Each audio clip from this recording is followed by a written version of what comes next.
நம்மோடு பேசுவதற்கு தேவன் காண்பித்து கொடுத்த வேத பகுதி ஒரு வாசிங்க. மத்திய எழுதின சுவிசேஷம் 21 அதிகாரம் 1 வாசிங்க. அவர்கள் எருசலேமுக்கு சமீபமாய் சேர்ந்து ஒலிவ மலைக்கு அருகான பெத்கேயுக்கு வந்தபோது இயேசுவானவர் சீஷரில் 2 பேரை நோக்கி, உங்களுக்கு எதிரே இருக்கிற கிராமத்துக்கு போங்கள். போன உடனே அங்கே ஒரு கழுதையும் அதனோடு ஒரு குட்டியும் கட்டியிருக்க காண்பீர்கள். அவைகளை அவிழ்த்து என்னிடத்தில் கொண்டு வாருங்கள். ஒருவன் உங்களுக்கு ஏதாகிலும் சொன்னால் இவைகள் ஆண்டவருக்கு வேண்டுமென்று சொல்லுங்கள், உடனே அவைகளை அனுப்பிடுவான் என்று சொல்லி அவரை அனுப்பினார். உன் ராஜா சாந்த குணம் உள்ளவராய் கழுதையின் மேலும் கழுதை குட்டியாகிய மரியின் மேலும் ஏறிக்கொண்டு உன்னிடத்தில் வருகிறார் என்று சீயோன் குமாரத்துக்கு சொல்லுங்கள் என்று தீர்க்கதரிசிகளால் உரைக்கப்பட்டது நிறைவேறும்படி இதையெல்லாம் நடந்தது. சீஷர்கள் போய் இயேசு தங்களுக்கு கட்டளையிட்டபடியே செய்து கழுதையும் குட்டியையும் கொண்டு வந்து அவைகள் மேல் தங்கள் வஸ்திரங்களை போட்டு அவரை ஏற்றினார்கள். திரளான ஜனங்கள் தங்கள் வஸ்திரங்கள் வழியிலே விரித்தார்கள். வேறு சிலர் மரக்கிளைகளை தரித்து வழியிலே பரப்பினார்கள். முன் நடப்பவரும் பின் நடப்பவரும் ஆகிய திரளான ஜனங்கள், தாவீதின் குமாரனுக்கு ஓசன்னா, கர்த்தரின் நாமத்தில் வருகிறவர் ஸ்தோத்திரிக்கப்படத்தக்கவர், உன்னதத்தில் ஓசன்னா என்று சொல்லி ஆர்ப்பரித்தார்கள். ஆண்டவருக்கு மகிமையுண்டாவதாக. இன்று உலகமெங்கும் கொண்டாடப்படுகிற, நினைவு கூறப்படுகிற இந்த நாள் குருத்தோலை. ஆமென். அதாவது உன்னதத்தில் ஓசன்னா என்று ஆர்ப்பரித்து அவர்கள் சென்ற இந்த மிக முக்கியமான நாள். ஏன் இப்படி செய்தார்கள் என்று நான் உங்களுக்கு விளக்கமாக சொல்ல விரும்புகிறேன். ஏன்னா இயேசு கிறிஸ்துவை சிலுவையில் அறையப்படுவதற்கு முன்னாடி, அது 1 வாரத்துக்கு முன்னாடி நடந்த சம்பவம். அதாவது பஸ்கா பண்டிகை ஆசரிப்பதற்கு முன்பதாக, பஸ்கா பண்டிகை என்பது எகிப்து தேசத்தில் இஸ்ரவேல் ஜனங்கள் அடிமைத்தனத்தில் இருந்தபோது வாதையினால் ஜனங்களை ஆண்டவர் மீட்டுக்கிட்டு வந்தார் இல்லையா. அந்த 10 வாதைகளை அனுப்பி மீட்டுக்கிட்டு கடைசி வாதியாக தலைச்சன் பிள்ளைகளை ஆண்டவர் அடித்தார். அப்போது தன் மக்களை காப்பாற்றுவதற்கு ஆண்டவர் சொன்னார், ஒரு ஆட்டு ரத்தத்தை எடுத்துக்கொண்டு உங்கள் வீடு யார் வீட்டில் வாசலில் பூசப்படுகிறோ அந்த வீடு காக்கப்படும் என்று சொன்னார்கள். அப்போதே மோசே தன் ஜனங்களுக்கு சொன்ன காரியம், ஒரு ஆட்டு ரத்தத்தை எடுத்து தங்கள் வீட்டு நிலைக்காலில் பூசுங்கள், வாதை ஒன்று உங்கள் வீட்டுக்குள் வராதுன்னு சொல்லி அவர்களுக்கு கட்டளையிட்ட போது, அப்போது இஸ்ரவேல் ஜனங்கள் ஆட்டின் ரத்தத்தை எடுத்து வீட்டு வாசலில் பூசின போது வாதைகள் ஒன்று வீட்டுக்கு வரல. யார் வீட்டில் ரத்தம் இல்லையோ, யார் வீட்டில் அந்த வாசக்கால அந்த ரத்தம் பூசப்படலையோ அந்த வீட்டில் பிள்ளைகளாம் மரித்து போனார்கள் என்று வேதத்தில் சொல்லப்படுகிறது. ஏனால் அடிமைத்தனத்தில் இருந்த இவர்களை ஆண்டவர் மீட்டு கொண்டு வருவதற்காக இதை செயற்படுத்தினார்.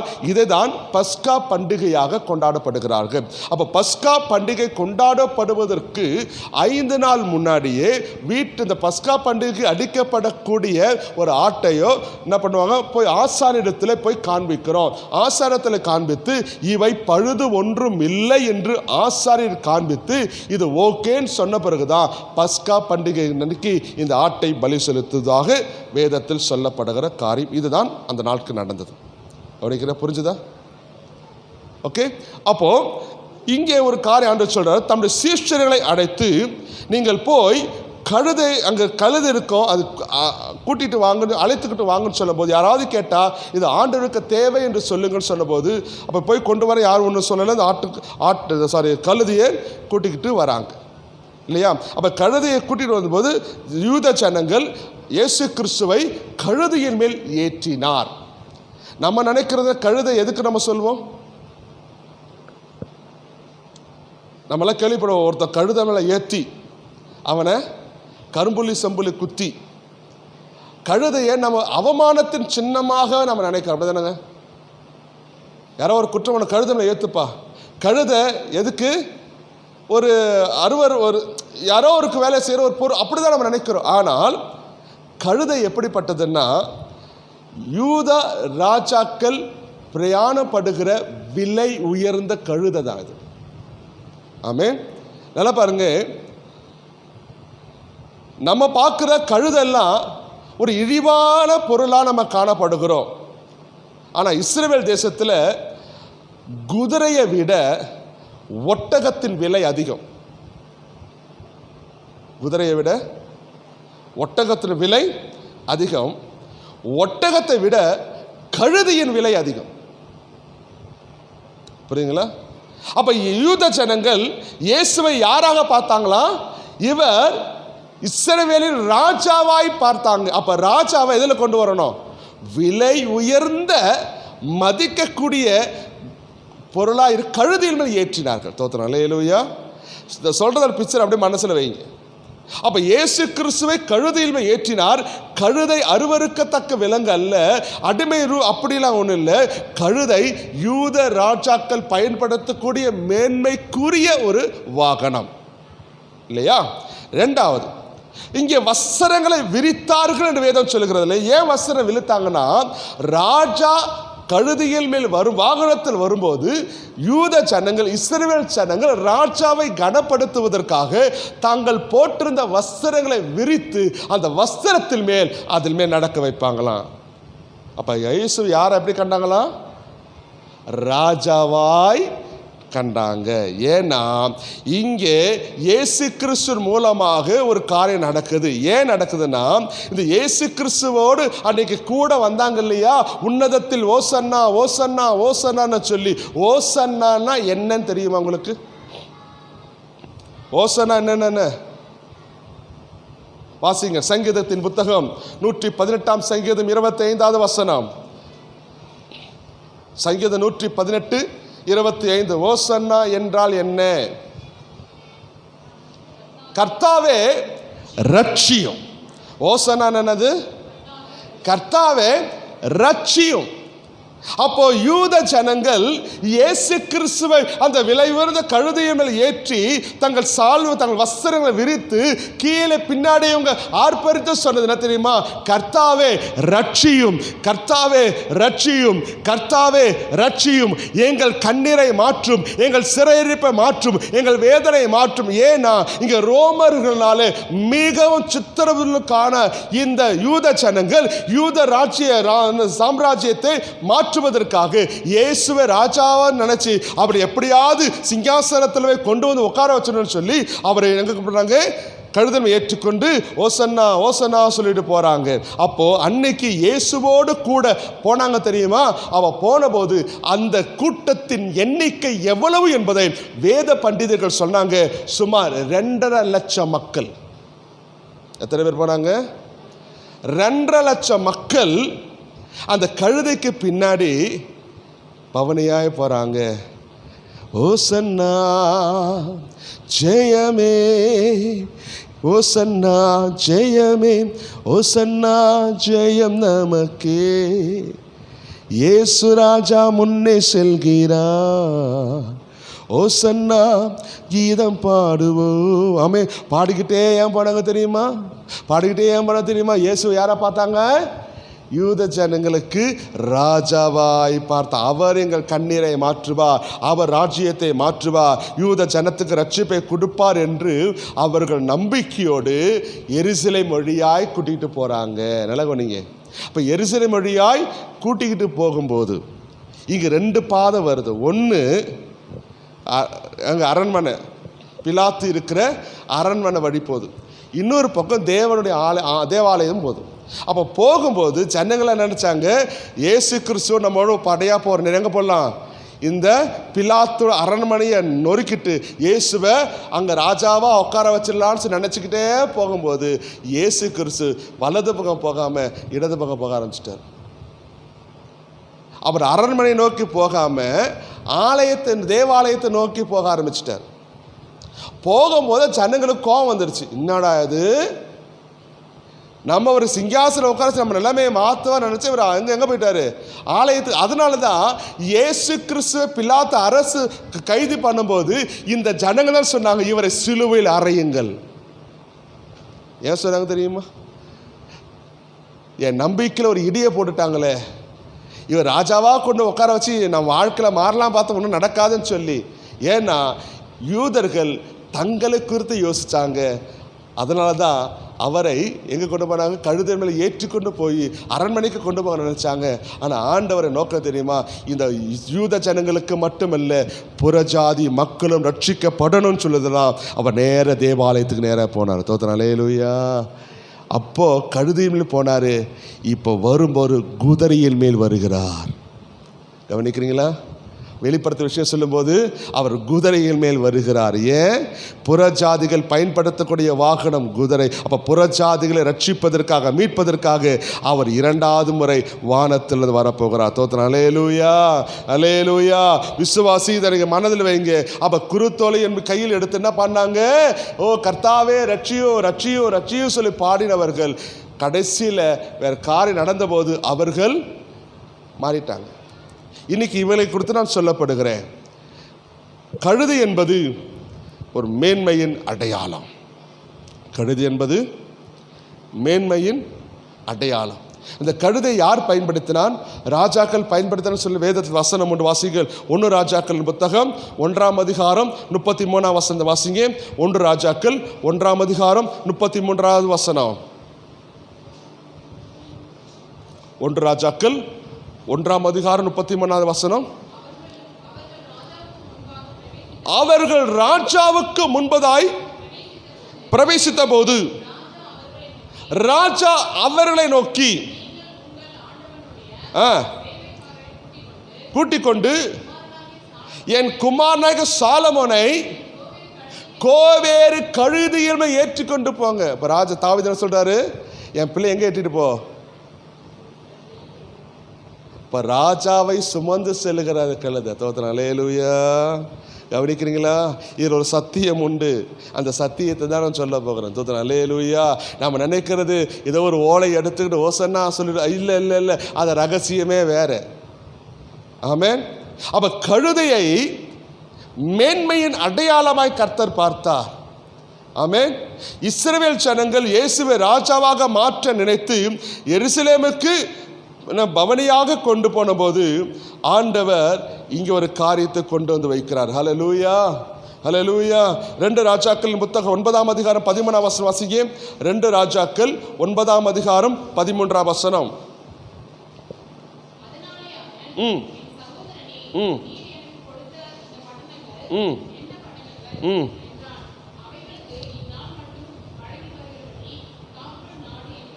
2 ராஜாக்கள் 9:13.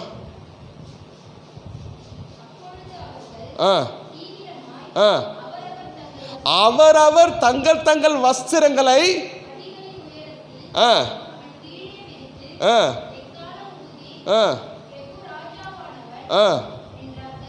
நல்லா பாருங்க. அப்ப வஸ்திரத்தை விடுத்து ராஜாவை நடக்க வைத்தாங்க. வசனம் புரியுது உங்களுக்கு? இங்க கழுதையின் மேல் ஏன் ஏத்தினாங்க?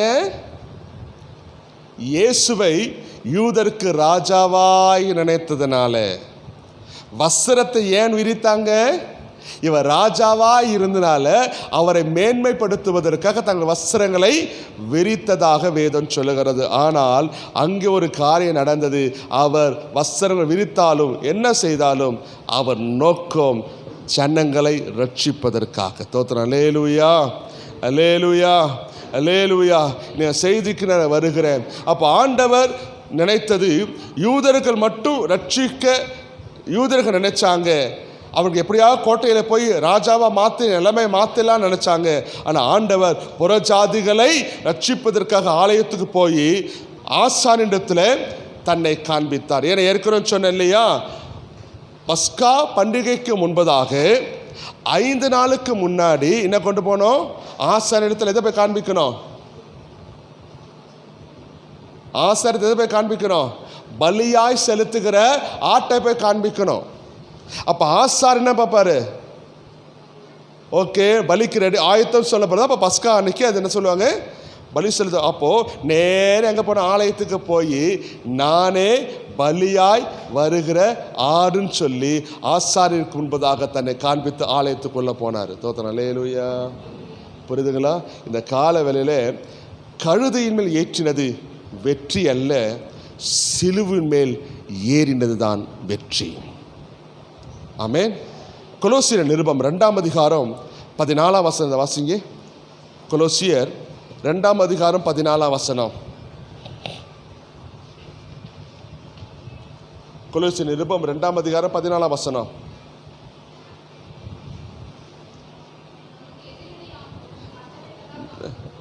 நமக்கு எதிரடையாகவும் கட்டளைகளால் நமக்கு விரோதமாகவும் இருந்த கையெழுத்தை குலைத்து அது நடுவில் இராதபடிக்கு எடுத்து சிலுவையின் மேல் ஆணி அடைத்து துரைத்தனங்களையும் அதிகாரங்களையும் உரித்து கொண்டு வெளியரங்கமான கோலமாக்கி அவைகள் மேல் சிலுவையிலே வெற்றி சிறந்தார். என்ன, துரைத்தனங்களையும் அதிகாரங்களையும் உரிந்து கொண்டு வெளியரங்கமான கோலமாக்கி சிலுவையிலே வெற்றி சிறந்தார். அப்போ பழைய காலத்தில் ஒரு சம்பவம் நடக்கும். ஒரு யுத்தத்தில், ஒரு போரில் வெற்றி அடைந்த பிறகு தோல்வி அடைந்தவர்களை என்ன பண்ணுவாங்க தெரியுமா? ராஜா குதிரையில் போவார், கைதிகள் அடிமையானவர்கள் எங்கே போவாங்க? சங்கிலிகளால் இழுத்து கொண்டு வரப்படுவார்கள். அதில் நம்ம நிறைய படத்தில் பார்த்தோன்னா நம்ம இதில் படிச்சிருக்கலாம். அப்போ கைதிகள், அடிமையானவர்கள், போரில் தோற்று போனவர்கள் ராஜாவால் சங்கிலியில் கட்டி இழுத்து வரப்படுவார். இப்போ இந்த வசனம் சொல்லுது, அப்போ இயேசு கிறிஸ்து எருசலேமை நோக்கி பிரயாண பவனியாய் போகும்போது அங்கே ஒரு ஆவிக்குரிய காரியம் நடந்தது, ஒரு ஆவிக்குரிய யுத்தம் நடந்தது. அப்போது ஜனங்களை பாழாக்குகிற, ஜனங்களை கட்டி வைத்திருக்கிற அந்தகார வல்லமைகளை எல்லாம் ஆண்டவர் சங்கிலியிலே கட்டி அவளை இழுத்து கொண்டு போனார். கவனிக்கிறீங்களா? இந்த கால வேளையில் ஆண்டவர் உங்களோடு கூட பேசுவாராக. அப்போ சங்கிலில் கொண்டு போய் அந்த துரைத்தனங்கள் எல்லாம் சிலுவையில் அடித்து நொறுக்கி நம்மை விடுதலையாக்கினார். தோத்திரம், அல்லேலூயா, அல்லேலூயா. இன்னைக்கு சொல்லுகிற கிறிஸ்தவர்களாகி நமக்கு சொல்லுகிற சிலுவை தான் நம்முடைய வாழ்க்கையில் வெற்றி தரும். வெற்றியுள்ள வாழ்க்கை வாழ்வதற்கு தான் கர்த்தர் உங்களையும் என்னையும் ரட்சித்தார். கவனிக்கிறீங்களா? ஆமே. சரி, ரட்சிப்பின் அடையாளம் என்ன? நீங்க ரட்சிக்கப்பட்டிருக்கீங்களா? நீங்க ரட்சிக்கப்பட்டிருக்கீங்களா? ஆமா. ரட்சிப்பின் அடையாளம் என்னது? ரட்சிப்பின் அடையாளம் என்ன? சர்ச்சுக்கு வர்றதா? பரிசுத்த ஆவியில் நிரம்பி அந்நிய பாஷை பேசுவதா? ரட்சிப்பின் அடையாளம் என்ன? இல்லை பைபிள் வாசிக்கிறதா?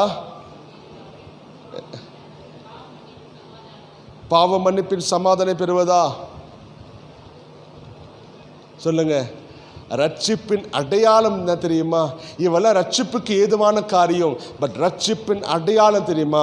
ஒரு பாவி மனம் திரும்பும் போதுதான் ரட்சிக்கப்படுகிறான். நான் கேட்குறேன், நீங்கள் ரட்சிக்கப்பட்டேன்னு சொல்றீங்களே, மனம் திரும்பியிருக்கீங்களா? அதை மாட்டு என் பாச திருந்தணும், நான் திருந்த மாட்டேன். ஆமே. ரட்சிப்பின் அடையாளம் என்னங்க? அதானுங்க ரட்சிக்கப்பட்ட அடையாளம் என்ன? நான் கேட்குறேன், உங்கள் சுபாவம் மாறிடுச்சா? வசனம் சொல்ற முடிவு பரியந்தமும் நிலைத்திருக்கவர் தான் ரட்சிக்கப்படுவான். நான் இயேசுவை ஏற்றுக்கொண்டேன், இப்போ இயேசுவை ஏற்றுக்கொண்ட பாவியா இருக்கிற, அவ்வளோதான். பாவி ஒண்ணுதான். முன்ன ரட்சிக்கப்படாத பாவி, இப்போ ரட்சிக்கப்பட்ட பாவி. வசனம், பாவம் செய்கிற ஆத்துமா சாகும், பாவத்தின் சம்பளம் மரணம். அப்போ பாவம் செய்யும்போது அது கூட தண்டனை நிச்சயம் கிடைக்கும் என்று வேதம் நமக்கு சொல்லுகிறது. அப்போ இந்த தண்டனைக்கு நான் தப்பணும்னா தன் பாவங்களை மறைக்காமல் நான் அறிக்கை செய்யும் போது, என் பாவங்களை இயேசு கிறிஸ்து பாவத்திற்காக பலியானாரே, பாவத்திற்காக ஜீவனை கொடுத்தாரே, அந்த பாவத்துக்காக ரத்தம் சிந்தினாரே, அந்த ரத்தத்தின் மூலமா என்னுடைய பாவங்களை கழுவி எனக்கு புதிய வாழ்க்கையை தேவன் தருகிறார். அப்போ ரட்சிப்பின் அடையாளம் என்ன தெரியுமா? என் வாழ்க்கை மாறுவது தான். இப்போ நான் கேட்குறேன், நீங்கள் ஆலயத்தை வந்திருக்கேன், நான் முதல் ஆராதனை கேட்டேன், எல்லாம் பேந்த முழிச்சாங்க. இப்போ நான் உங்களை பார்த்து ரெண்டாவது ஆராதனை கேட்குறேன், நீங்கள் ரட்சிக்கப்பட்டிருக்கீங்களா? ரட்சிக்கப்பட்டிருக்கீங்கன்னா உங்களுக்கு என்னென்ன மாற்றம் வந்திருக்குன்னு சொல்லணும். மாற்றம் வரலன்னா இன்னும் நீங்கள் ரட்சிக்கப்படலைன்னு அர்த்தம். ரட்சிக்கப்படாதவங்க பரலோகத்துக்கு வர முடியாதுன்னு வேதம் சொல்லுது. கவனிக்கிறீங்களா? புரியுதா? புரியலாமா? புரியுதா? புரியலையா? புரியுதா? அப்போ நான் ரட்சிக்கப்பட்டிருக்கிறேன்னா, ஒருவன் கிறிஸ்துவுக்குள் இருந்தால் அவன் யாரா இருக்கணுமா? புதிய மனுஷனாய் இருக்கணும். புதிய மனுஷன் என்னது? பழையவை எல்லாம் ஒழிந்து புதிதா. இப்ப நான் கேட்க, நீங்க புதுசா மாறிட்டீங்களா இல்லையா? மாறியாச்சா இல்லையா? மாறியாச்சு பாஸ்டர். மாறியாச்சுன்னா, ஏன்னா நம்ம அடிக்கடி சத்தியம் பண்ணணும். சத்தியமா சொல்றோமா இல்லையா? சத்தியமா சொல்றோமா இல்லையா? சொல்றது இல்லையா? பிராமிஸா சத்தியமா நான் என்ன பண்ண மாட்டேன். நான் கேட்குறேன், ஆண்ட சொல்கிறேன், 10 கட்டணது என் நாமத்தில் வீணில் விளையாட சத்தியம் பண்ணாது இருப்பாயாக. சத்தியம் பண்ணாது. சப்போஸ் நான் சத்தியம் பண்ணிட்டேன்னா ஓகே. ஏன் நான் நீங்கள் சத்தியம் பண்ண, இப்போ உதாரணம் சொல்ல போனால் இப்போ சரணியா இருக்கா, சரணியா சத்தியமா பாஸ்டர் சத்தியமாக ஆண்டவர் சொல்லி சத்தியத்தை முத்திரை போட்டு எங்கே கொண்டு போயிடுவார்? பரலோகத்துக்கு வந்துடும். ஆமேன். ஏன்னா உன் வாயின் வார்த்தையின்படி நீ நியாயத்திற்கப்படும். புரியுதுங்களா? இப்போ சொல்கிற சத்தியம் பொய். இது நம்ம ஆலயத்தில் வந்து பொய் சொல்கிறோம் இல்லையா? பொய் சொல்கிறோமா இல்லையா? ஏன் சர்ச்சுக்கு வரல? முதல் பொய் சொல்கிறோமா? ஏன் வர முடியல? ஒரு காரணம் சொல். அதாவது நீங்கள் சொல்கிறது பொய்ன்னு தெரியும், ஆனால் அது கூட கேட்டு உட்காந்துருக்கோம் தெரியுமா? ஆமேன். அப்போது நீங்கள் சொல்கிறது பொய்ன்னு ஊழியராக எங்களாலேயே புரிந்து கொள்ள முடியுதுன்னா பரலோக தேவனை உணர முடியாமல் இருக்குமா? அட சொல்ல, அடப்பாவி. ஆமாம், அதான் வாசம். பொய்யர்கள் அனைவரும் எங்கே போவாங்க தெரியுமா? ஒக்கனிக்கல் போவாங்க. அப்படியா? பொய்யர்கள் அனைவருக்கும் கோவாவுக்கு போவாங்க. பொய்யர்கள் அனைவரும் கொடைக்கானல். இல்லை, பொய்யர்கள் அனைவரும் எங்கே போவாங்க? 2ஆம் மரணமாகி அக்கிரியும் கந்தகமும். அப்போ என்ன சொல்ல, விசுவாசிகள் ரட்சிக்கப்பட்டிருக்கிறேன்னா உங்கள் நாவில் இதுனா வரக்கூடாது. சொல்லுங்க, ரட்சிக்கப்பட்டிருக்கிற விசுவாசிகள் நாவில் இது வரக்கூடாது. பொய் வரக்கூடாது. புரியுதுங்களா? பொய் எப்போ வருது? கதையாக ஓடுறது பொய். ஈர பேனாக்கி பேனை சொல்லட்டுமா? உன் சகோதரன் ஒரு குற்றத்தில் அகப்பட்டால் நீ போய் ஊராக போய் குறை சொல்லக்கூடாது. அது உன்னுடைய வேலை இல்லை. அவன் துன்மார்க்கன் பண்ணுவான். நீ என்ன பண்ண தெரியுமா? அவனுக்காக பரிந்து பேசி, ஆண்டவரே இவன் பாவங்களை மூடி இதிலிருந்து வெளியே வர. அதுதான் ரட்சிக்கப்பட்டவருடைய அனுபவம். புரியுதுங்களா? அப்போ இயேசுசாமி நம்ம என்ன சொல்லி கொடுக்குறாரு?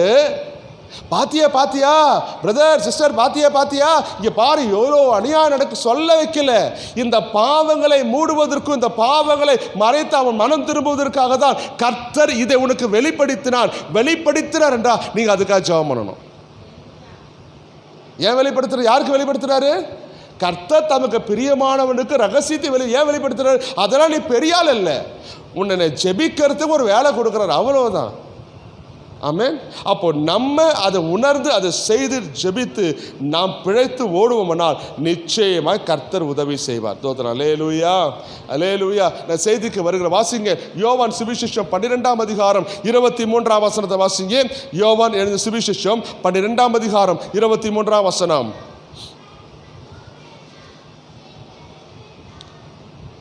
யோவான் 12:23.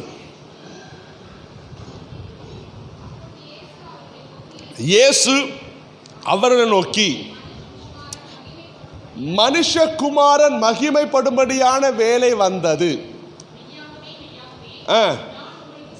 சொல்லுகிறேன், மணியானது நிலத்தில் விழுந்து சாகாவிட்டால் நல்ல பேர். ஆண்டவர் தன்னை மரணத்தை குறித்து சிலுவையை குறித்து சொல்லுகிறார். என் வேலை வந்தது. அப்படிதானங்க? வேலை என்ன? அவர் இயேசுப்பாவின் வேலை என்ன? சிலுவையில் மரிக்கணும். இதே யோவானில் நீங்கள் மத்தியில் பார்க்கும்போது காணா ஒரு கல்யாணம் நடக்குது. அப்போ மரியாதை போய் கேட்குறா, ஏதாவது செய்ப்பா. அப்போ ஆண்டவர் சொன்ன வார்த்தை என்ன? இன்னும் என் வேலை வரலை, இன்னும் என் வேலை வரலை. அப்போ வேலை வராத போதே இயேசு அற்புதம் செஞ்சாரா இல்லையா? தண்ணீரை திராட்சரசமாக மாற்றினாரா? செவிடரை கேட்க பண்ணாரா? குருடரை பார்க்க வைத்தாரா?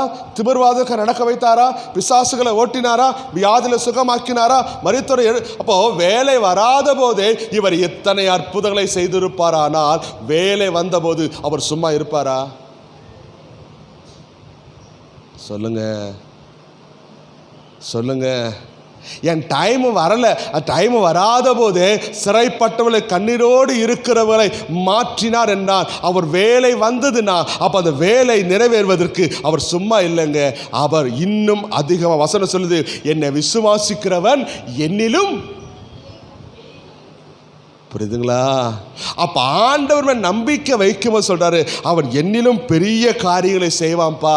ஏன்னா ஆண்டவர் பெரிய காரியங்கள் செய்வதற்கு தான் இந்த வேலை வந்தது. சிலுவை மரணத்தின் மூலமாய் நம்மை சம்பாதித்தது. கவனிங்க, அப்ப இயேசு கிறிஸ்து சிலுவையில மரித்தார். 3ஆம் நாள் அவன் வேலை வந்த போது மரிச்சுட்டு அதோட முடிஞ்சிருச்சா? இல்லை இல்லை இல்லை இல்லை இல்லை. ஒன்று சொல்லட்டுமா?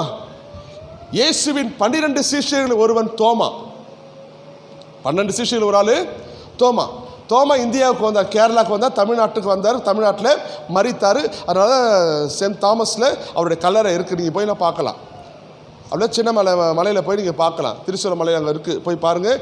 தோமாவுடைய ஆலயம் இருக்காங்க, எல்லாம் இருக்குது. சென்னையில் தான் போய்ப்பாங்க. ஆனால் இந்த தோமா இந்தியாவுக்கு வரும்போது தோமாவால் 35 லட்சம் ஜனங்கள் ரட்சிக்கப்பட்டதாக வரலாறு கூறுகிறது. எத்தனை பேர்? 35 லட்சம் ஜனங்கள். யார் இந்த தோமா? இயேசுவின் 12 சிஷ்யர். அவன் வாழ்க்கை எப்படி இருந்துச்சு?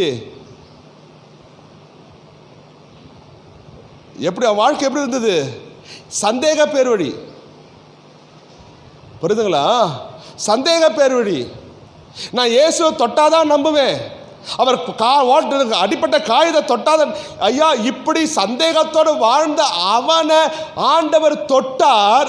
அவன் தொட்ட மாத்திரத்தில் அவனால் 35 லட்சம் ஜனங்கள் ரட்சிக்கப்பட தேவன் பயன்படுத்த கூடுமானால் இன்னைக்கு ஒப்பு கொடுக்கிற உன்னை கொண்டு என்னை கொண்டு தேவன் பயன்படுத்த மாட்டாரா? பேதுரு யாரு? மறுதலித்தவன், சத்தியம் ஓடினவன். ஆனா அவருடைய மரணத்துக்கு பிறகு எத்தனை சபைகள் அவன் கட்டினான். பவுல் இயேசுவை பார்க்கல, ஆனால் சத்தத்தை கேட்ட போது எத்தனை அதிசயம் கலக்கினான். அப்படின்னா அவருடைய சிலுவை மரணத்தின் வேலை வந்தபோது தான் இன்னைக்கு நீங்களும் நானும் ரட்சிக்கப்பட்டிருக்கிறோம். ஒரு வேளை ஆண்டவர் தேவாலயத்துக்கு போகாம எருசலேமே அந்த வழியாய் போய் அரண்மனைக்கு நேராக போயிருந்தா இன்னைக்கு இந்த ரட்சிப்பு உங்களுக்கு எனக்கு வந்திருக்காது. புரியுதுங்களா? அப்ப இயேசு கிறிஸ்து பிரதான கட்டளை என்ன? அவளுக்கு சுவிசேஷம் அறிவித்து பிதா குமார பரிசுத்தாவின் நாமத்தை ஞானஸ்நானம் கொடுத்து அவர் என்னமா மாத்தணும்? யாரா மாத்தணும்? சீஷரா வேலை என்ன? சீஷருடைய வேலை என்ன? சுவிசேஷ அறிவிக்க. என்ன சுவிசேஷ அறிவிக்கணும்? ஏசாயா தீர்க்கதரிசன புத்தகம் 61ஆம் அதிகாரம் 1, 2, 3 வசனம் வாசிங்க. அப்போ ஒரு சீஷருடைய வேலை, ரட்சிக்கப்பட்ட ஒரு மனுஷனுடைய வேலை. இன்னைக்கு ஆண்டவர் உன்னை என்னை நம்பி ஒரு வேலை கொடுத்திருக்கிறாரு. ஏசாயா தீர்க்கதரிசன புத்தகம் 61ஆம் அதிகாரம் 1, 2, 3 வசனத்தை கர்த்தர் அந்த சிலுவை மரணத்தின் மூலமாக இன்னைக்கு உங்களுக்கு எனக்கும் அந்த கிருபையை தராரு. என்ன வேலை தெரியுமா? வாசிங்க. கர்த்தருடைய ஆவியானவர் என் மேல் இருக்கிறார், சிறுமைப்பட்டவருக்கு சுவிசேஷம் அறிவிக்கும்படி அவர் என்னை அபிஷேகம் பண்ணினார், இருதய நொறுங்குண்டவளை காயம் கட்டுதலையும் சிறைப்பட்டவளை விடுதலையாக்கவும் கட்டுண்டவளுக்கு கட்டவிழ்த்தலை கூறவும் கர்த்தருடைய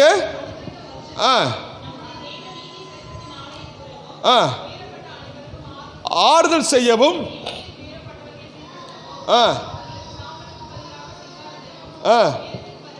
துயரத்துக்கு பதில் ஆனந்த தைலத்தை கொடுக்கவும்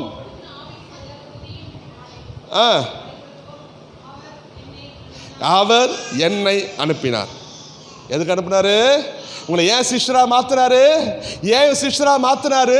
இன்னைக்கு அநேக மக்கள் கண்ணீரோடு வேதனையோடு என் நிலைமை மாறாதன்னு சொல்லி அநேக மக்கள் அழுதுகிட்டு இருக்காங்களே, அந்த அழுகிற மக்களை கண்ணீரை துடைப்பதற்கு தான் இன்னைக்கு உன்னையும் என்னையும் தேடி இந்த அழைப்பை கொடுக்கிறாரு. நீ போய் அவனை சுவிசேஷ அறிவி, அவங்க கண்ணீரை தொட, அவங்க ஆறுதல் சொல்லு, அவங்க காயங்களை கட்டு, நான் அவனுக்கு சுகத்தை தருகிறேன் சொல்லி உங்கள் மூலமாய் கர்த்தர் அவளுக்கு அற்புதங்களை செய்கிறார். கவனிக்கிறீங்களா? கவனிக்கிறீங்களா? நான் ஒரு முறை பீச்சுக்கு போயிருந்தேன். நான் திருமணம் ஆகிறதுக்கு முன்னாடி பீச்சுக்கு போயிருந்தேன். பீச்சில் காந்தி சிலை இருக்கு இல்லையா, பார்த்துருக்கீங்களா? காந்தி சிலைக்கு ஏற்ற மாதிரி ஒரு லைட் ஹவுஸ் இருக்கும், பார்த்துருக்கீங்களா? அப்போ அந்த லைட் ஹவுஸ் கீழே தான் குடி தண்ணி குடிப்பாங்க. தண்ணி குடிக்கிற டேங்க்குங்கிறத இதெல்லாம் தண்ணி குடிப்பாங்க. ஒரு முறை தண்ணி குடிக்கிறதுக்கு நான் போனேன். உள்ளே ஒரு அம்மா வந்து அப்போ தான் காணில் தண்ணி அவங்க பிடிச்சி கையில் கொடுப்பாங்க. தண்ணி பிடிச்சி கையில் கொடுப்பாங்க. அப்போ குடிச்சிட்டு ஆண்டவர் சொன்னார், நீ உங்களுக்கு சுவிசேஷம் அறிவினார். ஏன் ஆண்டவரே? இல்லை, இன்னும் 10 நிமிஷம் சாக போகிறாங்கன்னார். ஆமே, நீ சொல்லலைண்ணா இந்த ரத்தப்பம் உண்மையில வரும்னார். நான் என்ன பண்ணேன்? தண்ணி குடிச்சு சொன்னேன், அம்மா இயேசுவை நேசிக்கிறாரு, நீங்கள் ஏதோ பிரச்சனை இருக்கீங்க தெரியுது, இயேசப்பா உங்கள் பிரச்சனை மாற்றுவான்னு சொல்லும்போது இந்த அம்மா அழுதாங்க. தம்பி இங்கே உள்ளவான்னாங்க. அது உள்ளே பார்க்கும் பக்கத்தில் ஒரு மண்ணெண்ணெய் கேன் இருக்குது பக்கத்தில். இப்போ என் குடும்ப கட்டன் பிரச்சனை, நான் சாக போகிறேன், ஏதோ ஆயத்தமாக இருக்கு. யோசிச்சு பாருங்களேன். இதை நான் கண்டபோது நான் அழ ஆரம்பித்தேன். ஆண்டவரே, என்னை ஏன் இங்கே கொண்டு வந்தீங்க? திடீர்னு பீச்சுக்கு போனீங்க, வந்தேன், தண்ணி குடிக்கணும்னு போனேன். இன்றைக்கி என்னை அனுப்பினால ஒரு ஆத்மா உயிரை காப்பாற்ற முடியுது. இன்றைக்கி இந்த நம்ம ரட்சிக்கப்பட்டு ஒரு சபையில் விசுவாசம் இருக்கிறாங்க. ஒரு வேளை நாங்கள் போகலைன்னா, ஒரு வேளை ஆண்டை நாங்கள் அனுப்பலைன்னா, புரியுதா உங்களுக்கு? புரியுதா உங்களுக்கு? நம்ம ஒரு நபரை சந்திக்காவிட்டால், ஒரு வேளை அந்த ஆத்மா பிரச்சனைக்குள் இருந்திருக்குமானால் இந்த ஆத்மாவோட முடிவு என்ன இருக்கும்? அப்போது ஆண்டவர் சிலுவை மரணத்தின் மூலமாய் தன் ஜீவனை கொடுத்து அவருடைய வேலையை நம்மை கொண்டு செய்ய வைக்கிறார். இந்த கழுது அழுது அவிழ்த்து கொண்டு வாப்பா, இது எனக்கு தேவை. ஆமே. இப்போ ஆண்டவன் இன்னைக்கு சொல்கிறது, நீ ஓலையை குருத்தோலை பிடிச்சிக்கிட்டு ஓசன்னான்னு பாட போகிறது இல்லைப்பா, நீ எனக்கு தேவைப்பா, நீ எனக்கு தேவைப்பா.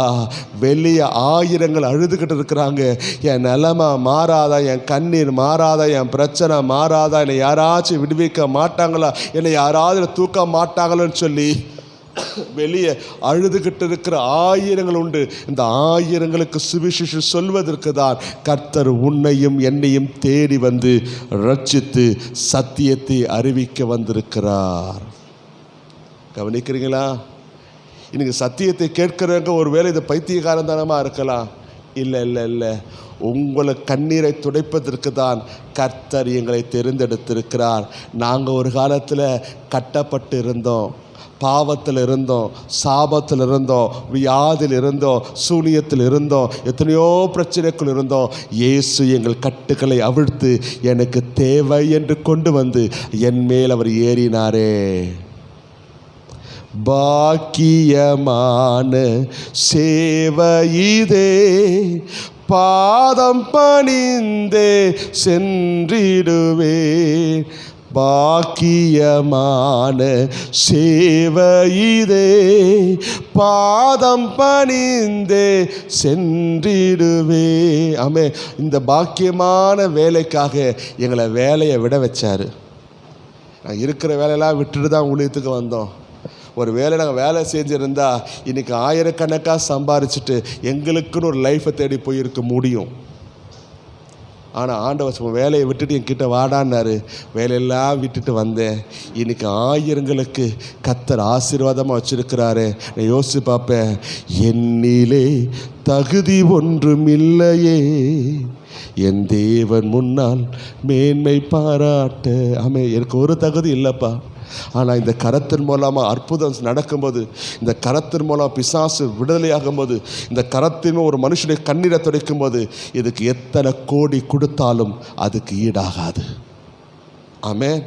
வசனம் சொல்லுது, ஒரு பாவி மனம் திரும்புதல் நிமித்தம் பரலோகத்தில் சந்தோஷம். இந்த சந்தோஷத்தை ஏற்படுத்துதான் பரலோகம் என்னை அப்பாயின்ட் பண்ணியிருக்கு, ஊழியர்களே அப்பாயின்ட் பண்ணியிருக்கு. நான் சொல்லுகிறேன், உங்களையும் தேவன் அப்பாயின்ட் பண்ணியிருக்கிறாரு. சத்தியத்தை கேட்கிற தேவ பிள்ளையே, ரட்சிக்கப்பட்டேன்னு சொல்லுகிற தேவ பிள்ளையே, நமக்கு ஒரு மாற்றத்தை ஏற்படுத்துவோம். எனக்கு ஒரு மாற்றத்தை ஏற்படுத்தி நான் அவரை மகிமைப்படுத்துகிறவனாய் மாறுவதற்கு என்னை நான் அர்ப்பணிக்கிறேன். ஸ்தோத்திரம். அல்லேலூயா, அல்லேலூயா. வாசிங்க வெளிப்படுத்தின விசேஷம் 7ஆம் அதிகாரம் 9-10 வசனத்தை. வெளிப்படுத்தின விசேஷம் 7ஆம் அதிகாரம் 9-10 வசனம். இவைகளுக்கு பின்பு நான் பார்த்தபோது சகல ஜாதிகளிலும் கோத்திரங்களிலும் ஜனங்களிலும் பாஷைக்காரர்களும் இருந்து வந்ததும் ஒருவனும் எண்ணக்கூடாதமான திரளான கூட்டமாகிய ஜனங்கள் வெள்ளை அங்கி தரித்து தங்கள் கைகளை குருத்தோலையை பிடித்து சிங்காசனத்துக்கு முன்பாகவும் ஆட்டுக்குட்டி ஆனவருக்கு முன்பாகவும் நிற்க கண்டேன். அவர்கள் மகா சத்தமிட்டு, ரட்சிப்பின் மகிமை சிங்காசனத்தின் மேல் வீற்றிருக்கிற எங்கள் தேவனுக்கும் ஆட்டுக்குட்டி ஆனவருக்கும் மகிமை உண்டாவதாக சொல்லி எங்க ஆர்ப்பரிச்சாங்க? ரட்சிப்பின் மகிமைக்குரிய சிங்காசனத்தில் யார் இருக்கிறா? என் ஆண்டவர் அமர்ந்திருக்கிறனால அன்னைக்கு கழுதியின் மேல் ஏறி போனவருக்கு முன்பது ஆர்ப்பரித்தவங்க இன்னைக்கு எண்ணக்கூடாத திரளான ஜனங்கள் என்ன ஆர்ப்பரிக்கிறாங்க? ரட்சிப்பின் மகிமைக்குரிய சிங்காசனத்தில் அமர்ந்திருக்கும் எங்கள் ஆண்டவருக்கு மகிமை உண்டாவதாக சொல்லி ஆர்ப்பரிக்கிறாங்க. அப்போ நாம் ரட்சிப்பை அடைந்திருக்கிறோம். நம் மூலமாய் தேவன் மகிமைப்படுவதற்கு நம்மை அர்ப்பணிப்போம். ஆமென். ஆண்டவர் எப்படி மகிமைப்படுவார் தெரியுமா? நேர வானத்தை கிழிச்சுக்கிட்டு நான் தாண்டா இயேசு வந்து நிற்க மாட்டார். ரட்சிக்கப்பட்டவர்களாகிய நம்மை கொண்டு நம் மூலமாய் தன்னுடைய சாயலை வெளிப்படுத்துவார், தன்னுடைய சுபாவத்தை வெளிப்படுத்துவார், தன்னுடைய அன்பை வெளிப்படுத்துவார். இப்போ நான் கேட்குறேன், நீங்கள் இயேசுவுக்கு உபயோகமான பாத்திரமாக மாற விரும்புகிறீங்களா? உங்களை தேவன் பயன்படுத்தும்படி விரும்புகிறார். அதுக்கு நீங்கள் உங்களை ஒப்பு கொடுக்குறீங்களா? ஒப்பு கொடுக்கிறீங்கன்னா இன்னைக்கு ஆண்டவர் உங்கள் கட்டுகளை அறுத்து இயேசுவின் பக்கமாக கொண்டு வருவார். ஆமென், ஆமென். மத்திய சுவிசேஷம் 21ஆம் அதிகாரம் 2ஆம் வசனத்தை வாசிக்க. திரும்ப 2-3 வாசிங்க. மத்திய சுவிசேஷம் 21ஆம் அதிகாரம் 2-3 வசனம். பொங்கல்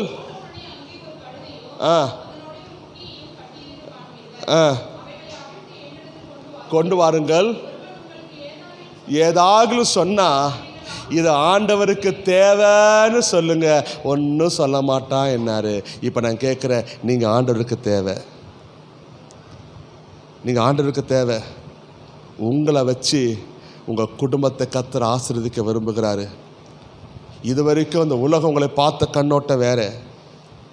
இது வரைக்கும் உங்களை உலகம் பார்த்து குற்றப்படுத்துறது வேறு. ஆனால் உங்களை வைத்து உங்கள் இனத்தை உங்கள் குடும்பத்தையும் உங்களை வைத்து மேன்மைப்படுத்த விரும்புகிறார். அதன் மூலம்தான் கர்த்தர் தம் அன்பை வெளிப்படுத்துகிறார். தோத்திரம். அல்லேலூயா. அதான் வேதம் சொல்லுகிற ரட்சிக்கப்பட்ட ஜனம் பாக்கியம் உள்ளது. தோத்திரம். அல்லேலூயா. அப்போ உங்களை கொண்டு என் ஆண்டவர் மகிமைப்படுவதற்கு இன்னைக்கு இந்த ரட்சிப்பை எடுத்துக்கொண்டு தாவது சொல்லுகிறார், ரட்சிப்பின் பாத்திரத்தை கையில் எடுத்துக்கொண்டு என் தேவனை துதிப்பேன். ஆமே, என் தேவனை துதிப்பேன், என் தேவனை துதிப்பேன். அவர் எனக்கு நன்மை செய்திருக்கிறார், என் கண்ணீரை தொடச்சிருக்கிறாரு, நான் அவருக்காக வாழ்வேன் என்று தீர்மானித்து சொல்லுங்க. ஹல்லேலூயா. நீ செய்து சுருக்கத்தை சொல்லுகிறேன். ஆமை, கட்டப்பட்ட கழுதையை அவிழ்த்து கொண்டு வரப்பட்டார்கள். அல்லேலூயா. இதே போல் கட்டப்பட்டிருக்கிற உங்களை ஒருவேளை பாவத்தில் இருக்கலாம், சாபத்தில் இருக்கலாம், வியாதியில் இருக்கலாம், கட்டப்பட்ட நிலைமையில் இருக்கலாம், உங்கள் வாழ்க்கை அநேக பிரச்சனை இருக்கலாம். நீ கட்டப்பட்ட நிலைமையிலே அதே இடத்துல இருந்தால் உன்னை ஆண்டவன் கட்டுகளை அவிழ்த்து கொண்டு வரும்படி இன்னைக்கு எங்களுக்கு கட்டளையிட்டபடினாலே இன்னைக்கு இந்த குருத்தோலை ஞாயிறு அன்னைக்கு சொல்லுகிறேன், உன் கட்டுகளை கர்த்தர் அறுத்து எறிகிறார். இனி நீ அடிமையானவன் அல்ல, இனி நீ சிறைப்பட்டவன் அல்ல, இனி நீ கண்ணீரோடு இருக்க மாட்டா. கர்த்தர் உன் சிறையிருப்பை மாற்றும்படி, இன்னைக்கு உன் கட்டுகளை கத்த அறுக்கும்படியாக இன்னைக்கு உங்களை கத்த அழைத்து வந்திருக்கிறார். தோத்திரம். அல்லேலூயா. வருத்தப்பட்டு பாரம் சுமப்பவர்களே, நீங்கள் எல்லோரும் என்னிடத்தில் வாருங்கள் சொன்னார். இன்னைக்கு கவலையோடு இருக்கீங்களா? கண்ணீரோடு இருக்கீங்களா? பிரச்சனையோடு இருக்கீங்களா? என் நிலைமை மாறாதுன்னு சொல்லி கேட்குறீங்களா? எப்படிப்பட்ட நிலைமை இருந்தாலும் சரிதான், அவர் சொல்ல ஆகும். அவர் கட்டளையிட்டா நிற்கும். அவர் ஒரு வார்த்தை சொன்னால் நான் பிழைப்பேன், நான் வாழ்வேன், என் வாழ்க்கையை மாறும். அப்போ உங்கள் வாழ்க்கை மாறணும்னா நீங்கள் செய்ய வேண்டியது ஒரே ஒரு காரியம், ஏசப்பா என்ன நான் ஒப்பு கொடுக்குறேன். ஒப்பு கொடுத்தவர்களை வைத்துதான், அர்ப்பணிக்கப்பட்டவர்களை வைத்துதான் அவர் வாழ்க்கையை செம்மையாய் மாற்றுகிறார். யார் அவர் சத்தத்துக்கு செவி கொடுக்கிறார்களோ அவர்களுக்கு தான் ஆசீர்வாதம். உபாகம் 28:1-2 வாசிங்க. உபாகம் 28ஆம் அதிகாரம் 1-2 வசனம்.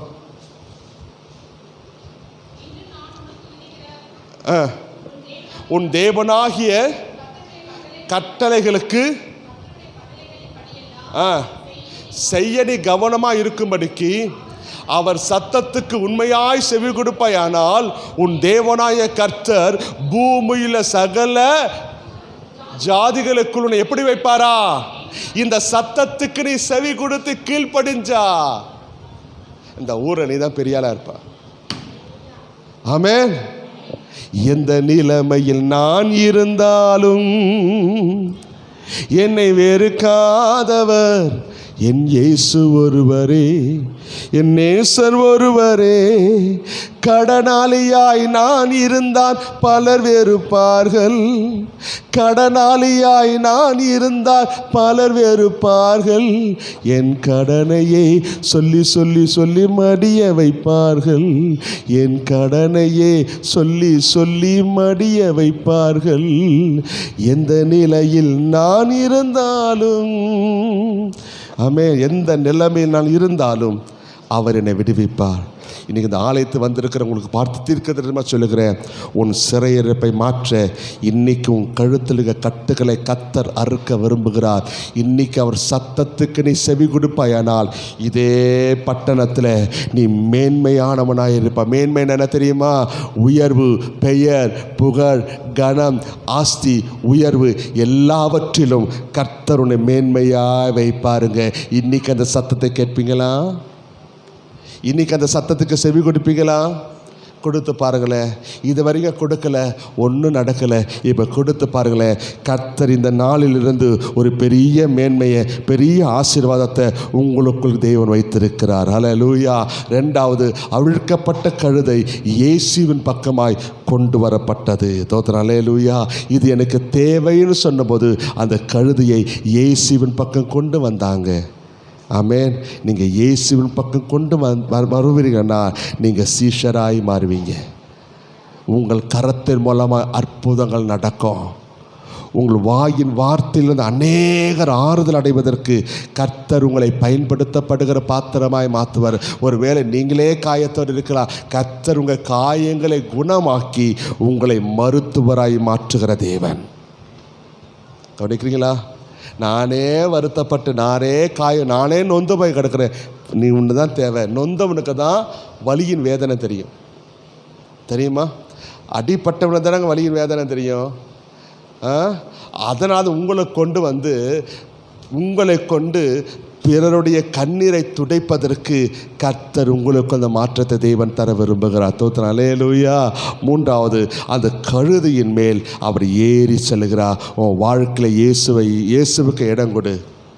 வேதத்தில் பார்க்குறோம், பேதுரு இரவு முழுவதும் பிரயாசப்பட்டு ஒன்றும் அகப்படலை. ஆனால் இயேசு படகுல ஏறின உடனே வலை கிழியத்தக்கதாய் மீன் கிடைத்தது. உங்கள் வாழ்க்கையில் இயேசு வருவாரென்னால், உங்கள் வாழ்க்கையில் இயேசு பிரயாணம் பண்ணுவாரென்னா, உங்கள் வாழ்க்கை துக்க முகத்தோடு அல்ல, உங்கள் வாழ்க்கை கண்ணீரோடு அல்ல, உங்கள் வாழ்க்கை கடன் பிரச்சனை அல்ல, உங்கள் வாழ்க்கை சந்தோஷத்தோடு, மகிழ்ச்சியோடு, ஆனந்தத்தோடு வாழக்கூடிய கர்த்தர் கிருபை தருவாருங்க. ஆமே. இந்த நாளிலே இதை நீங்கள் பிடித்து கொள்ளுங்க. இதனால தான் இன்றைக்கி இந்த பண்டிகை கர்த்தர் நினைத்து சொல்லுகிறாரு, உன் கட்டுகளெல்லாம் அறுத்து உன் நோய்களை குணமாக்கி அவர் தழும்புகளாலே உன்னை குணமாக்குகிற தேவன். தோத்திரம். அல்லேலூயா. இந்த காலவேளைங்க சொல்லி சொல்லுங்கள், ஆண்டவரே என்ன உங்கள் கையில் ஒப்பு கொடுக்குறப்பா, நீங்கள் பயன்படுத்துங்க சொல்லி எத்தனை பேர் கேட்குறீங்க? கேட்குறவங்கள கர்த்தர் தம்முடைய பிள்ளைகளை கர்த்தர் மாற்ற விரும்புகிறார். உங்களை தம்முடைய ஜனமாய் கர்த்தர் மாற்ற விரும்புகிறார். தம்முடைய ஜனமாய் கர்த்தர் பயன்படுத்த விரும்புகிறார். அர்ப்பணிப்போமா, கண்களை மூடுவோம், எல்லாம் எழுந்திருப்போம். ஆண்டவரே, உங்கள் சமூகத்தில் என்ன நான் ஒப்பு கொடுக்குறேன், உங்கள் சமூகத்தில் நான் ஒப்பு கொடுக்குறேன். ஹல்லேலூயா, ஹல்லேலூயா. இதோ குருத்தோலை கையில் எடுத்துக்கிட்டு ஓசன்னா ஓசன்னான்னு பாடுவதில்ல, அது ரகசியம். அதுதான் அவன் யூத ஜனங்கள் ஓசன்னா சொல்றது காரணம். கர்த்தாவே ரட்சியோ, ஆமே ரோமர் சாம்ராஜ்யத்தை வீழ்த்தி உங்கள் ராஜ்யம் வரணும்னு நினச்சிட்டு போனாங்க. ஆனால் ஆண்டவர் இது இல்லை என் நோக்கம், உனக்கு மட்டும் ரட்சிப்பு இல்லை, புற ஜாதிகளுக்கு ரட்சிப்பு தேவைன்னு சொல்லி தான் அவர் சிலுவை மரணத்தில் ஏறி தன்னை ஒப்பு கொடுத்தார், தன்னை அர்ப்பணித்தார். இந்த காலை வேளையில் இங்கே சொல்லி ஜெபம் பண்ணுங்க. ஏசப்பா, என்னை நான் ஒப்பு கொடுக்குறேன், என்னை பயன்படுத்தும், என்னை கேளுங்க, என்னை பயன்படுத்தும், என் வாழ்க்கையை மாற்ற சொல்லுங்க, என் வாழ்க்கையை மாற்றுங்க, என்னை நான் அர்ப்பணிக்கிறேன், உமக்காக வாழ ஒப்பு கொடுக்குறேன்னு சொல்லுங்க. உன்னத தேவனுக்கு ஆராதனை, மகத்துவ ராஜனுக்கு ஆராதனை சொல்லி கர்த்தரை ஆராதனை செய்வோம். அவர் கிருபையை நினைத்து நான் தேவனை துதிப்போம். ஹல்லேலூயா, ஹல்லேலூயா, ஹல்லேலூயா. ஓ நன்றி நன்றி நன்றி நன்றி நன்றி நன்றி நன்றி நன்றி. ஓ ராகராதனா ஸ்ரீகராதனா பூ ரபா ரபா. நன்றியப்பா, நன்றியப்பா, நன்றியப்பா, நன்றியப்பா, நன்றியப்பா, நன்றியப்பா. நன்றி இயேசுவே, நன்றி இயேசுவே, நன்றி இயேசுவே, நன்றி இயேசுவே, நன்றி இயேசுவே, நன்றி இயேசுவே. நன்றியப்பா, நன்றியப்பா, நன்றியப்பா, நன்றியப்பா, நன்றியப்பா, நன்றியப்பா சொல்லி கர்த்தரை துதிப்போமா. ஹல்லேலூயா, ஹல்லேலூயா. உன்னத தேவனுக்கு ஆராதனை. ஹல்லேலூயா. கரம் உயர்த்தி சொல்லுங்க, தேவனே உங்க கிருபை கிருபை கிருபை கிருபை என்னை தேடி வந்து என்னை ரட்சித்தீரே, ஹல்லேலூயா. உன்னத தேவனுக்கு ஆராதனை, மகத்துவ ராஜனுக்கு ஆராதனை, சர்வவல்ல தேவனுக்கு ஆராதனை, எங்கள் ஆராதனை.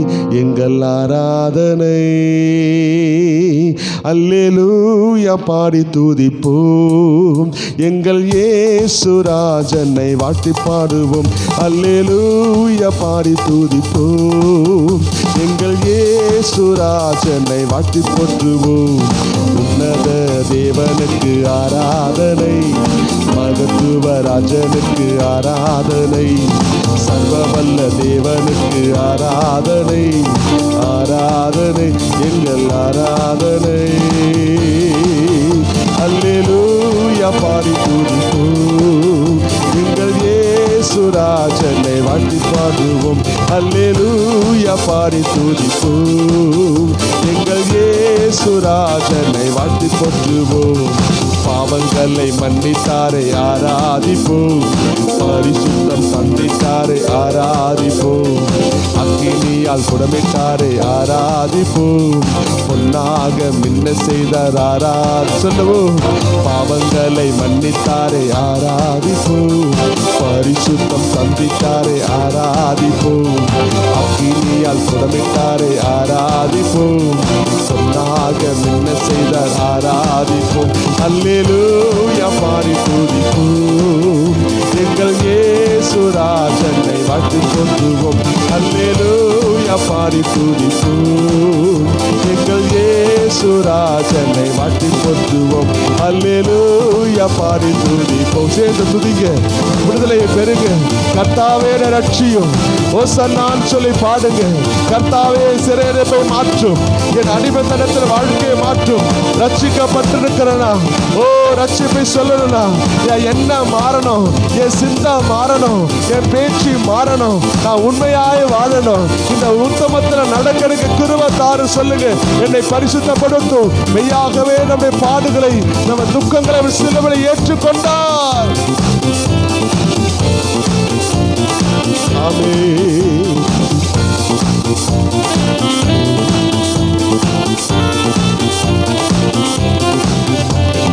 அதிசயம் செய்தவரை ஆராதிப்போம், அற்புதங்கள் செய்தவரை ஆராதிப்போம், கரப்பத்தி நடத்தினார் ஆராதிப்போம், கண்மலை மேல் உயர்த்தினார் ஆராதிப்போம்.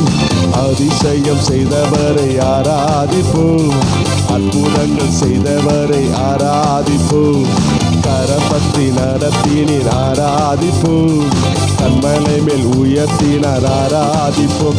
அல்லேலூயா பாடி துதிப்போம். எங்கள் இயேசுராஜனை வாழ்த்தி போற்றுவோம். அல்லேலூயா பாடி துதிப்போம். எங்கள் இயேசுராஜனை வாழ்த்தி போற்றுவோம்.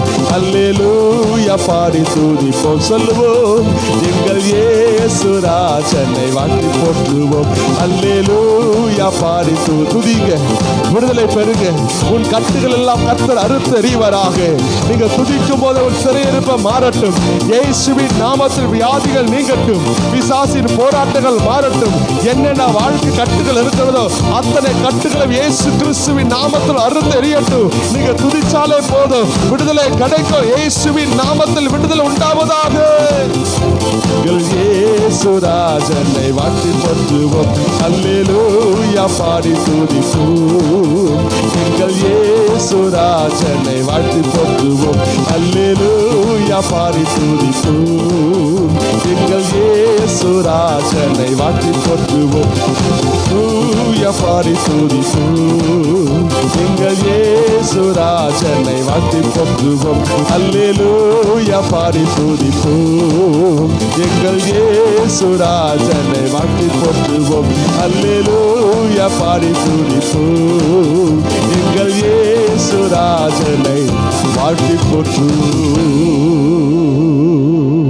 அப்படியே கரம் உயர்த்தி கட்டப்பட்ட கழுதையை கட்டவிழ்த்து, யாராவது ஏன் என்று கேட்டால் இது எனக்கு தேவை என்று சொல்லுங்கள் என்று சொன்னார்.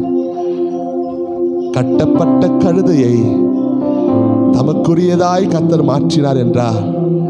உன்னையே என்னையே தேடி வந்திருக்கிறாரு. நீ கர்த்தருக்கு தேவை. உங்களை கொண்டுதான் இந்த பட்டணத்தை ரட்சிக்க போகிறார். கழுதை மேல் சென்றவருக்கு வெற்றி சின்னம் அல்ல, சிலுவையில் ஏறினவருக்கு தான் வெற்றி சின்னம். சொல்லுங்க, மரத்தில் தூக்கப்பட்ட எவனும் சபிக்கப்பட்டவன் என்று எழுதியிருக்கிறபடி இயேசு கிறிஸ்து எனக்காய் சாபமானார். நன்றி சொல்லுகிறோம். என்னை ஒப்பு கொடுக்கிறேன், உடைய கைகள் ஒப்பு கொடுக்கிறேன். உதவி செய்யுங்க. என்னை இந்த தேசத்தில் பயன்படுத்தும், என்னை கொண்டு பயன்படுத்தும். தேவன் உங்களை பயன்படுத்த வேண்டும் என்று நீங்கள் விரும்பினால் உங்கள் ரட்சிப்பை சரி பண்ணிக் கொள்ளுங்க. தேவன் விரும்பாததை,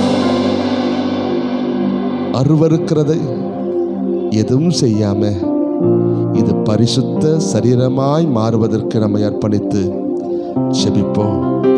கர்த்தர் கிருபை தருவாராக. உடைய கைகள் ஒப்பு கொடுக்கிறோம். இயேசுவின் மூலம் பிதாவே, ஆமென். இப்போது கூட